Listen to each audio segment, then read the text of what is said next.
channel Ngulik Horor.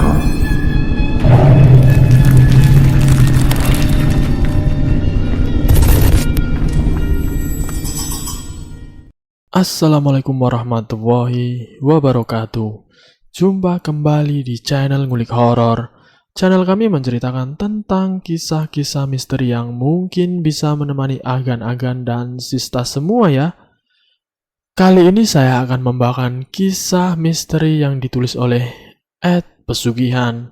Kalian juga dapat mengunjungi tweet beliau langsung ya. Nanti link saya akan sediakan di kolom deskripsinya. Yuk, daripada kita lama-lama, langsung saja kita simak ceritanya. Kali ini saya akan membawakan kisah misteri yang berjudul Kisah Janda yang Kehilangan Nyawa Karena Memelihara Tuyul untuk Pesugihan. Oh ya, sebelumnya nama dan tempat saya samarkan semua ya. Sebagai perempuan, Karin betul-betul manusia yang payah, bahkan oleh keluarganya. Perempuan yang baru berumur parubaya itu dikenal kerap melakukan hal yang berbau kesyirikan. Saat sedang dalam masa terpuruk lantaran terancam bercerai dengan suaminya, kini Karin makin menjadi-jadi melakoni perbuatan tersebut. Ia merasa bebas. Hal itu membuat Karin amat jauh dengan keluarga. Tak hanya dengan suaminya yang telah jelas-jelas menggugat cerai, Karin melalui pertimbangan yang entah mengapa terasa amat matang dan tak mungkin dipikirkan lagi kedua kalinya. Di balik semua urusan perceraian ini, masalah sebenarnya berawal dari Karin sendiri yang tak puas dengan penghasilan pas-pasan suaminya. Bahkan meski sang suami berupaya lebih keras dan kreatif untuk menambah penghasilan, uang berapapun yang didapat dari situ masih belum memuaskan gairah Karin yang meluap-luap dalam urusan harta. Ia memang matre dan tak tahu apa itu bersyukur.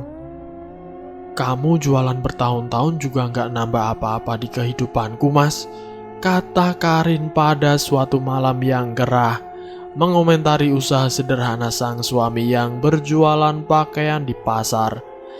Dari hari ke hari, konflik pasangan suami istri yang berawal dari kesulitan ekonomi itu kian memuncak.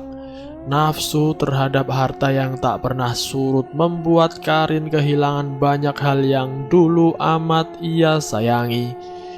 Kini karena hal itu nasib pernikahannya dengan sang suami berada di ujung tanduk. Pada suatu malam, ketika keduanya terlibat dalam perdebatan yang cukup sengit, sang suami tak lagi bisa menahan diri. Ia keceplosan mengatakan sesuatu yang menjadi awal nasib buruk bagi kehidupan rumah tangganya. Kepada Karin, sang suami berkata kalau ia mau pisah saja.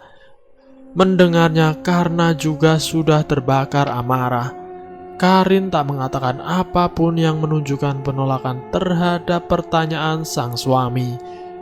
Meski pertanyaan itu hanyalah bentuk kehilafan seorang yang sedang naik pitam. "Kalau kamu gak mau menerima aku yang pas-pasan ini, mending kita cerai," kata sang suami. "Oh, kalau gitu maumu, silakan.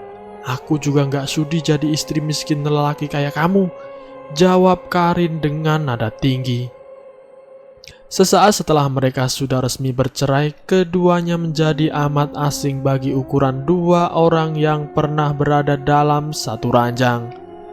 Karin dan sang suami menjadi dua orang yang seperti tak pernah bertemu sebelumnya, bahkan saling membenci.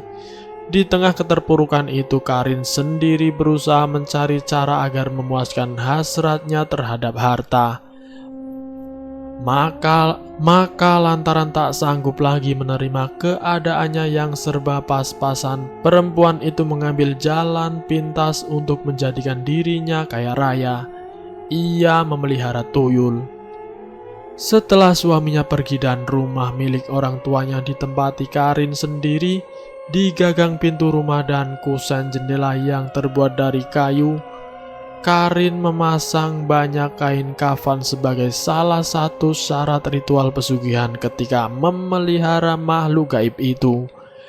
Lewat caranya yang jahat itu, benar saja Karin menerima gelontoran uang gaib yang seperti tak ada habis-habisnya. Semua keluarganya, bahkan kedua orang tuanya sendiri, telah mengetahui laku jahat Karin itu. Di tengah kekayaan yang didapat oleh anak perempuan satu-satunya itu, mereka justru membiarkan Karin menjalani jalan hidup syiriknya sendirian.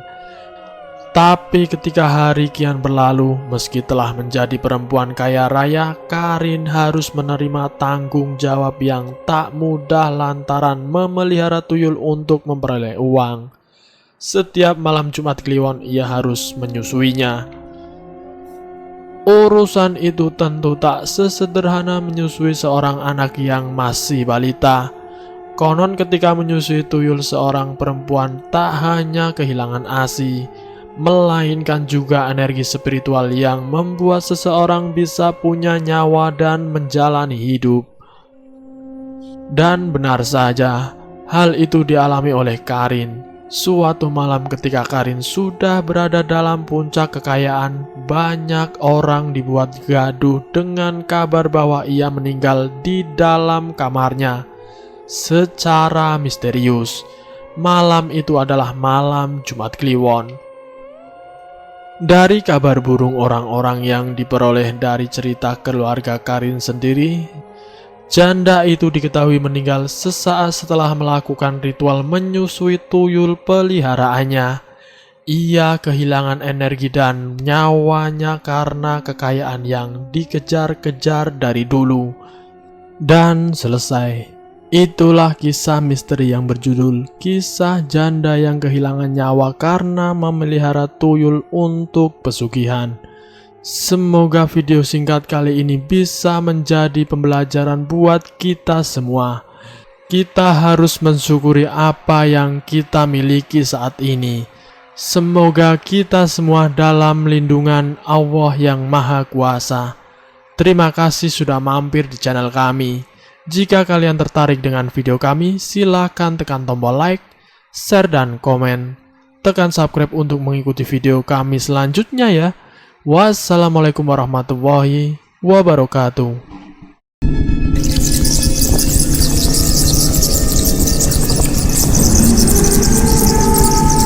Selamat datang di channel Ngulik Horor.